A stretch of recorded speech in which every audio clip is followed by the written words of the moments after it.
mind blown, like that, I wasn't expecting that. I think we saw more women founders outside of Dubai, to be honest, in terms of our programs, like whether we saw actually a ton in Jordan, in Lebanon, in Egypt.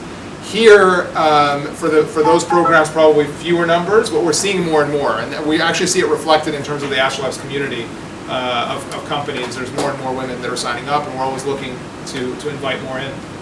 It's actually a global issue.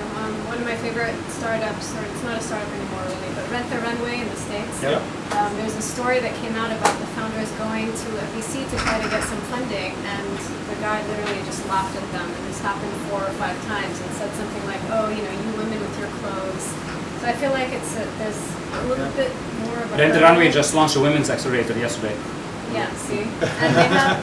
Oh, really? Yeah. Oh, wow. Nice timing, yeah. They have the biggest dry cleaning business in the U.S. I mean, the 2 women that funded it are incredible. But I feel like it's just that much harder, and here it might be even more. So I was wondering if you've heard feedback from any of the female entrepreneurs about approaching people for money, for funding, for mentorship. Yeah, I mean, honestly, it is a challenge, I think, everywhere. I think that we even had one of our SOS alums that's based in Jordan was actually right here in Astrolabs today speaking with investors, and there's challenges all over the world, but I think from our perspective, we've been seeing a promising the numbers are promising in terms of a percentage.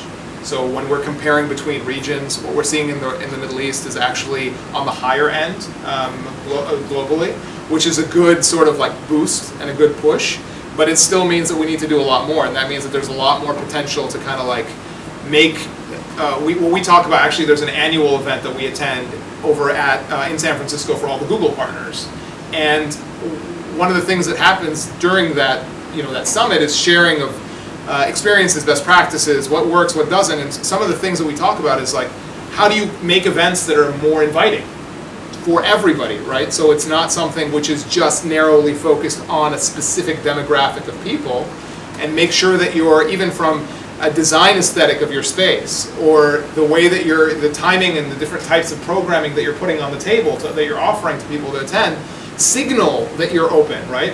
Or even in, like, for instance, we're talking about in Saudi, a lot of the restaurants are kind of, there's like the family section, and then there's like the single section, whatever. It's difficult to kind of like find a restaurant where you can have the kind of gathering that we're looking for. And so, well, even though most of the women decided not to come, we made sure that every one of our meals at wherever we were going was inviting and open, and we actually had participation. So we'd go to like the hotels and things like that.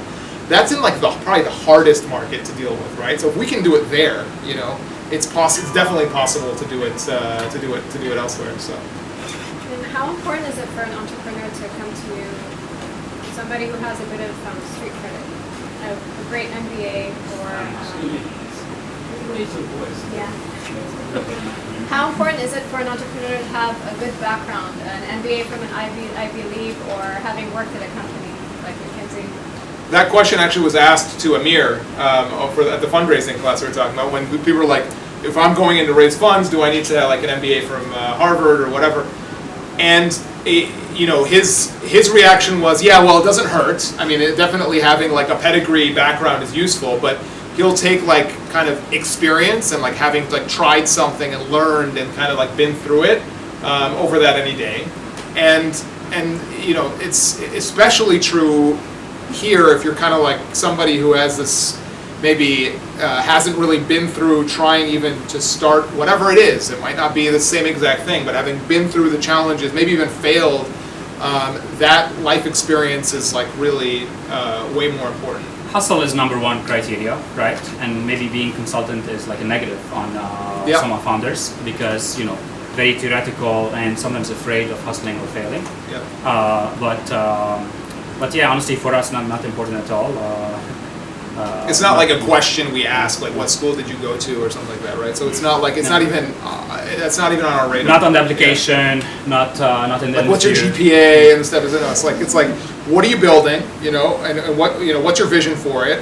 What kind of what have you done so far? Show me that you've at least if you're not live, show me something. Like that I've actually went ahead and done. How, am I committed to it? Are you full time on this, or what's your plan to getting full time on it, or what's your just these indicators of hustle that Lewis is talking about is usually one of the hardest. I mean, it's not easy to find people that have that kind of like It's a personality. right. Yeah, and an attitude really about what you're you can be an introvert but have hustle in terms of the way that you're approaching your business and what you're trying to do, right? And what about role models in this space? I feel like every time I go to a conference, it's the same people speaking. How can we get more good role models? How can this grow? Just having more success stories, I guess. Creating more role models, I guess. Now more and more, successful founders are, showing their successes, and they're becoming role models themselves. So you see more kind of like the Magnus and Mudassir from Kareem in conferences. I think that's a good thing because they're also in the same age bracket as most people. They've only started this 3 years ago. Yep. So it's more relevant. Yep. There's role models that are hidden, right? So, one that we mention actually often, we're not hidden to people that talk to us, is like Ihsan Jawad, right? That, is not super well known because not. Does anybody know who he is, Ihsan Jawad? Yeah. Okay, cool. So